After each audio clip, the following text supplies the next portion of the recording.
Bom, pessoal, boa tarde. Vamos começar aqui a ver o primeiro conteúdo da parte de mecânica quântica, certo? Como eu expliquei para vocês no programa, mecânica quântica é uma teoria que se constrói a partir de operadores, né? Esses operadores, o que eles são? Eles vão ser uma estrutura matemática associada às observáveis clássicos, né? Ou seja, classicamente, o que você observa? Você observa a posição de alguma coisa, você tem uma partícula, ela tem uma posição, você observa a posição e você observa a velocidade, certo? E por que você observa a posição e a velocidade? Porque, basicamente, a gente descobriu, né, depois de muito tempo, né, com Newton, que você precisa de uma equação de segunda ordem para descrever a dinâmica de uma partícula, né? Ou seja, essa equação é de segunda ordem, isso implica que você vai precisar determinar a posição e a velocidade da partícula inicialmente para você saber como que ela vai evoluir, certo? E o que isso tem a ver com mecânica quântica? Tem a ver que na mecânica quântica, o que a gente sabe construir uma teoria quântica a partir de uma teoria clássica. Então a gente pega uma teoria quântica, uma teoria clássica, né, de posição em velocidade, ou posição em momento linear, encontra uma estrutura algébrica e dessa estrutura algébrica você faz um mapa para operadores. E operadores vão ser basicamente, vão formar uma álgebra de transformações lineares. E transformações lineares transformam o quê? Vetores num espaço vetorial. Tá? Então tudo começa na mecânica quântica na definição de vetores e como que eles se transformam, né? Para que a gente, uma vez conhecendo os vetores, você possa construir então sobre eles os operadores e esses operadores que vão estar associados às observações físicas, tá certo? Então a gente sabe essa fórmula, a gente sabe aplicar ela, porque a gente pega uma teoria física clássica, quantiza, obtém resultados, né, previsões teóricas, vai no laboratório e bate perfeitamente. Então, a mecânica quântica funciona. E, nesse sentido, é um algoritmo, né, somado aos axiomas. Né, esse algoritmo de quantização somado aos axiomas que nos ajudam a dar significado, né, desses objetos matemáticos, que vão ser os operadores que atuam em espaços vetoriais, né, para que a gente possa traduzir isso em coisas que vemos nos laboratórios. Tá certo? Então, só para dizer que o espaço vetorial aqui é uma estrutura importantíssima na mecânica quântica. Tá? E, na verdade, praticamente toda a física se dá em termos de espaços vetoriais. Mesmo quando o seu espaço é não linear, no sentido de que você não tem um conceito de soma bem definido e útil, você constrói estruturas sobre esse espaço mais complicado que são lineares. Então você acaba, de certa forma, tentando linearizar todo o seu problema, né? A partir dessa construção de espaços lineares que eu acabei de falar. Então, essa aula aqui a gente vai ver basicamente a definição do espaço vetorial, as propriedades que ele tem e isso. E é só isso, ok? Então, vamos lá. Então, um espaço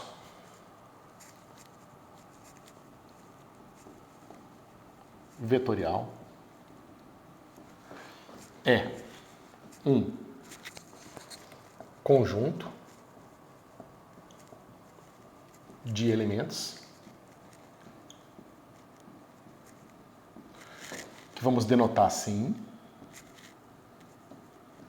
onde o conjunto é V, tá certo? Ou seja, um elemento desse conjunto vai ser denotado com essa forma aqui, tá?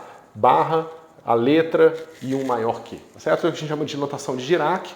Ela não tem nada de especial, tá? Na verdade, ela tem porque ela facilita a maneira de você escrever as coisas, mas assim, fundamentalmente, ela não tem nenhuma física, nenhuma matemática associada a ela, é só uma notação, né?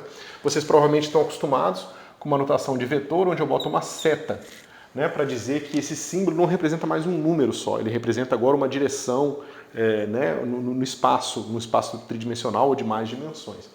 Mas, como isso aqui geralmente está associado a vetores no espaço tridimensional, a gente acaba adotando a notação de Dirac, que é essa notação aqui de cima, tá certo? Porque ela vai ser mais conveniente para a gente por causa das operações que a gente vai fazer nesse espaço vetorial, certo? Então veja, por enquanto é só um conjunto de elementos, tá? Então um conjunto de elementos você usa na física para associar alguma coisa da realidade, né? Então no caso, por exemplo, um espaço vetorial pode estar associado a pontos do espaço. Então você sabe que o espaço, né, contém esse infinito e contínuo de pontos. A gente até hoje não encontrou nenhuma evidência que o espaço é discreto. Então, em princípio, a minha mão pode varrer aqui o espaço de forma contínua e passar por infinitas posições, né, enquanto ela está se movendo. E o espaço vetorial ele começa com a definição desses pontos, tá certo? A questão é que muitas vezes você quer diferenciar, por exemplo, um infinito contínuo que é tridimensional, ou seja, eu consigo andar aqui, consigo andar aqui, consigo andar aqui, de um que eu só consigo andar no plano, por exemplo. Né? Como é que você distingue um infinito de pontos um do outro? Né? E aí que entra o espaço vetorial, porque ele vai te dizer que existe associado a esses infinitos de pontos 3 direções, 2 direções, tá certo? Então, a gente vai fazer toda a construção do espaço vetorial para chegar nessas direções. Isso é um pouco mais para frente, quando a gente entrar no conceito de independência linear, tá certo? Mas só para vocês entenderem que o espaço vetorial está associado a esse problema físico de você mapear elementos da realidade na matemática e de forma um para um, né? Ou seja, de forma que você consiga, para um elemento da sua estrutura matemática, ter um elemento da realidade, tá certo? Ok, então esses elementos aqui eles vão ter propriedades algébricas, né? Então eu vou dizer que eu posso fazer operações com esses elementos, ok?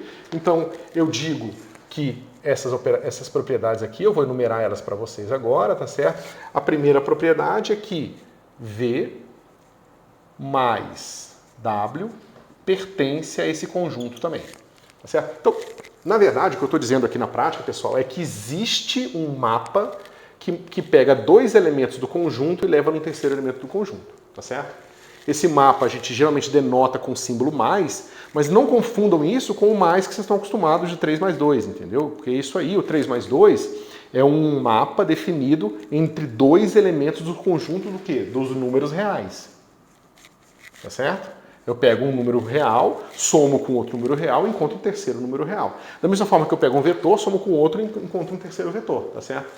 Mas aqui o mais ele está somando vetores e não números, tá certo?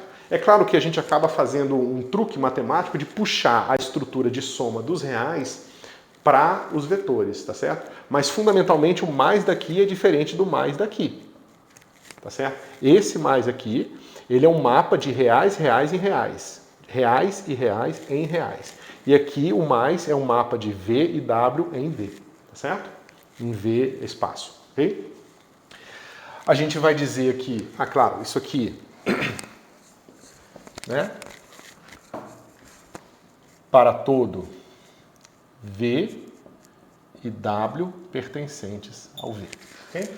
Então, o seu espaço ele tem que ser, de certa forma, que qualquer elemento somado a qualquer outro dá um terceiro também do espaço. Ou seja, tem uma certa noção de fechamento, tá?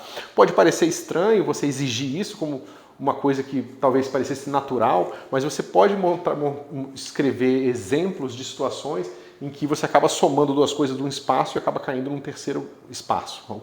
Né? É um pouco mais complicado que isso, mas é essa a ideia do que pode acontecer. Tá? A segunda operação que nós definimos é a operação da multiplicação por um elemento do corpo. Certo? Então o que é isso? Eu digo que A vezes um vetor é também um vetor. Tá certo? Então, esse A aqui, né, para todo V pertencente ao meu espaço Vzão e Azinho pertencente aos reais ou aos complexos. Okay? Quando você escolhe os reais, você diz que você tem um espaço vetorial real. Quando você escolhe os complexos, você diz que você tem um espaço vetorial complexo. Tá certo? Então, basicamente, o corpo, né, é uma estrutura algébrica que você usa para, digamos, multiplicar os seus vetores, tá certo? Essa estrutura vai ser bastante importante. Na mecânica quântica, a mais importante, de longe, é sobre o corpo dos complexos, tá? Mas em muitas circunstâncias, espaço vetorial sobre o corpo dos reais também vai ser importante. Por exemplo, o exemplo clássico, que é o espaço vetorial das velocidades. Né? Claro que são reais, porque as velocidades representam um número que diz quanto que você se move numa certa direção. Se botar um número complexo ali, você não saberia interpretar, porque não tem, né? Não é assim que a gente faz a construção. Certo? Então essa aqui é a segunda propriedade. A terceira propriedade, pessoal, é a seguinte. Só um detalhe aqui, muitas vezes a gente não vai, muitas vezes não, sempre, né? Nós não vamos colocar esse ponto aqui. Eu coloquei o ponto só para deixar claro e evidente de que existe um mapa aqui, né? Se você quiser pensar nisso aqui como uma função ou um mapa, esse é uma função que recebe um real, recebe um elemento de V e te dá um elemento de V. Tá certo? Ou na notação de função com domínio e imagem, o domínio dela é os reais ou os complexos produto cartesiano V em V. Produto cartesiano, pessoal, não tem nada de especial, tá? O produto cartesiano de dois conjuntos é simplesmente o conjunto dos pares ordenados, onde o primeiro elemento é do primeiro conjunto, o segundo elemento é do segundo conjunto. Só isso, certo? Não tem mais estrutura do que isso, o produto cartesiano, certo? Então, só para ficar evidente que eu estou definindo uma nova função. Eu posso chamar essa função de f ponto, e essa aqui, por exemplo, eu posso chamar de f mais. Ok? F mais é uma função, f ponto é outra função. Então eu estou dizendo que existe um conjunto, uma função f mais e uma função f ponto, tá certo? Você vê que eu estou acrescentando estruturas a um conjunto de pontos, certo? Maravilha. E agora eu vou botar restrições sobre essas f's aqui, né? Então basicamente o que a gente vai dizer aqui é o seguinte. A gente vai dizer que a multiplicação por escalar, A de V mais W, é igual a A de V mais A de W. Tá certo? Então veja, o que eu estou dizendo aqui, ó, é que eu posso pegar a minha função ponto com a minha função f ponto com a função f mais e vai virar a função f mais da função f ponto. Ou seja, isso aqui numa notação carregada, que deixa evidente que você está usando mapas, seria o seguinte: f ponto de A, V mais, né? Um pouquinho. F ponto de A, F mais de V e W, tá vendo? É uma função de um argumento e outra função. Eu digo que isso aqui é igual a F mais de quê? De F ponto de A e V e F ponto de A e W. Tá certo? Por que eu estou escrevendo uma coisa tão cheia de símbolos aqui? Só para deixar bem evidente que o que eu estou fazendo é introduzindo um conjunto e funções com propriedades. Isso aqui são propriedades da função, tá vendo? Essa propriedade é que essa função se combina com essa dessa forma. Quando a gente escreve nessa notação aqui, fica bem mais simples, né? Porque vocês estão acostumados a fazer isso aqui, mas vocês não estão acostumados a pensar que, na verdade, o que vocês estão fazendo é definindo propriedades para essas funções aqui. Tá certo? Beleza? Além disso, né? Além dessa propriedade de composição aqui, a outra propriedade que a gente exige é que A mais B, V é igual a A, V mais B, V. Aqui, pessoal, veja, aqui a gente está dizendo como que a função f ponto se compõe com o mais usual, o mais normal que você usa para o seu corpo, né? Seja os reais ou os complexos. Ou seja, isso aqui está te dizendo que f ponto de A mais B, onde lembrem, o significado do mais aqui é diferente, aqui é o mais de números reais comum, tá certo? E V, esse cara aqui, ó, ele vai transformar em isso no f mais com f ponto, ou seja, isso aqui vai ficar assim, é f mais de f ponto A, V, f ponto B, V. Tá certo?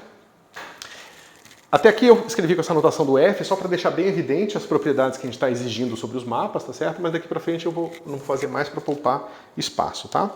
Então, além disso, a gente tem também que A, B, V, o produto de números reais ou números complexos, se compõe com o produto de um número por um vetor assim.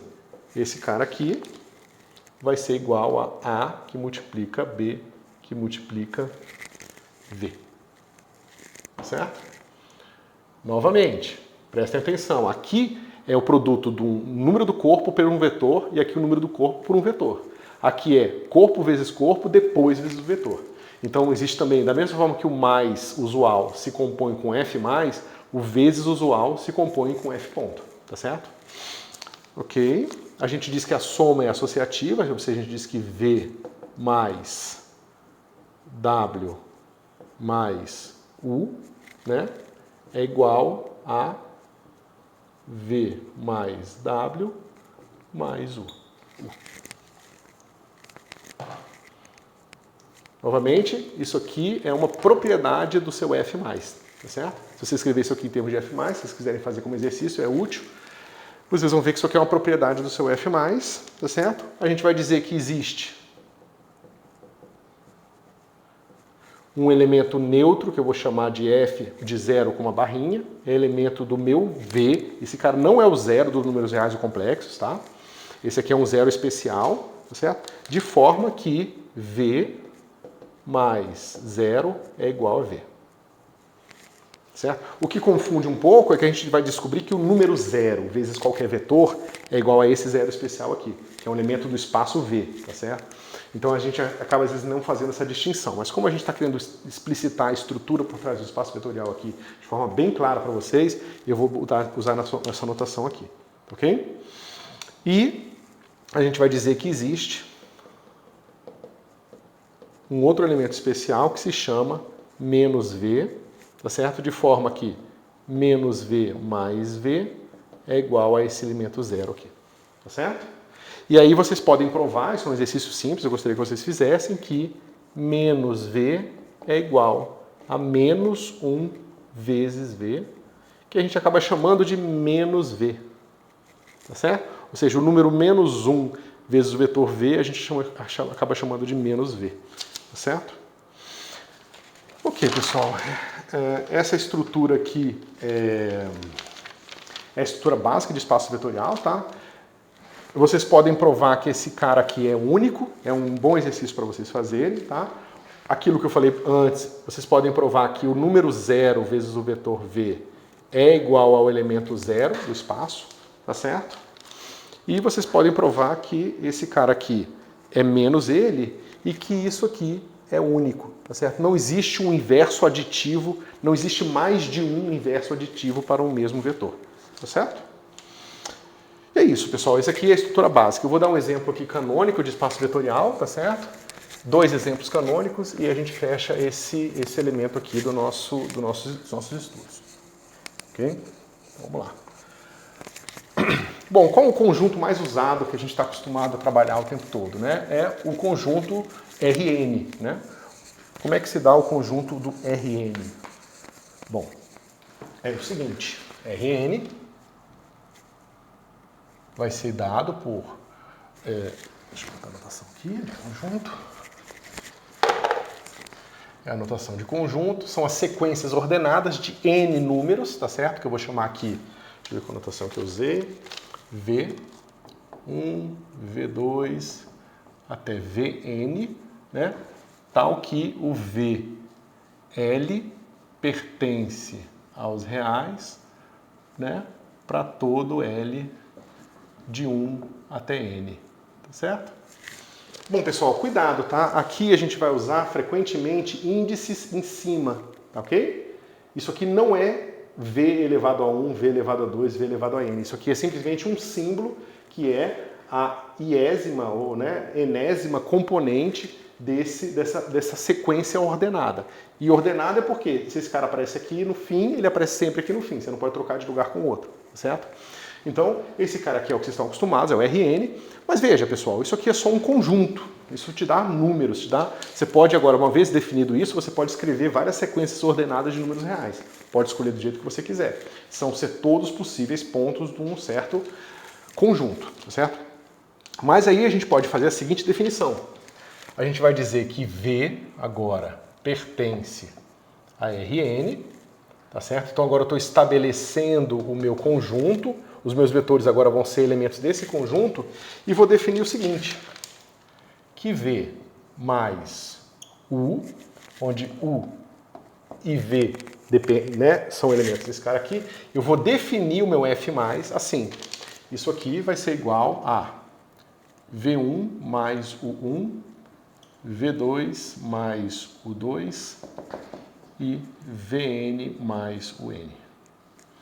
Tá certo? Ou seja, eu pego um ponto do Rn, pego um outro ponto do Rn e digo que a composição desses dois pontos é esse novo ponto do Rn. É fácil de ver que isso é um ponto do Rn, então a soma é fechada. E vocês podem agora aplicar todas aquelas propriedades da soma e ver que essa definição de soma satisfaz todas as propriedades. Então essa definição aqui é boa, tá certo? Essa aqui é uma definição. E agora a gente pode definir o que seria o nosso F ponto, que vai ser o seguinte, A vezes V está definido como sendo A, V1, A, V2, A, Vn. Ou seja, a operação do F ponto, ela pega cada uma das entradas do meu Rn e multiplica por o mesmo número A, tá certo? Então, se vocês agora façam isso como exercício, repetirem todas as propriedades que eu mostrei antes, vocês vão ver que essa definição de F mais F ponto satisfaz todos aqueles requisitos, tá certo? E esse cara aqui, pessoal, ele vai ser extremamente importante, tá? Porque isso aqui vai dar pra gente, digamos, o espaço vetorial canônico. A gente vai provar mais pra frente que qualquer espaço vetorial pode ser mapeado num espaço desse tipo aqui. Então, de certa forma, não importa o que você esteja trabalhando, mesmo que seja um espaço vetorial de dimensão infinita, que esteja descrevendo uma função, ele pode ser mapeado num Rn com a dificuldade adicional que o seu n pode ser infinito, ou seja, a sua sequência vai ser uma sequência ordenada de infinitas componentes diferentes, tá certo? Mas isso aqui funciona bem. Pessoal, o livro-texto é o livro do Shankar, tá? Então, deixa eu ver se tem aqui um C ou não. Não, não tem C, é assim mesmo, tá? O livro do Shankar. Então, os exercícios que eu vou passar aqui são os exercícios do livro, ok? Então, por favor, façam primeiro exercício, tá certo? E aqui, depois de vocês verem esse exemplo aqui, façam o 2. Ok? Ok. Então, pessoal, veja, isso aqui é um exemplo de espaço vetorial, mas eu posso fazer um outro exemplo. Digamos que eu pegue aqui o espaço das matrizes 2×2. Eu vou escrever assim. 2×2, tá certo? Isso aqui, esquece essa anotação por enquanto, é só um nome por enquanto, tá? Isso aqui é o espaço dos objetos desse tipo aqui, ó. A, B, C, D, tá? Tal que A, B, C, D pertencem a R, certo?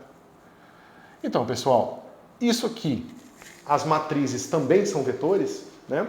A resposta é, por enquanto, não. Por enquanto, isso aqui é só um conjunto, né? Ou seja, isso é um conjunto dessas sequências que estão ordenadas dessa forma, que tem duas dimensões, digamos assim, tá certo?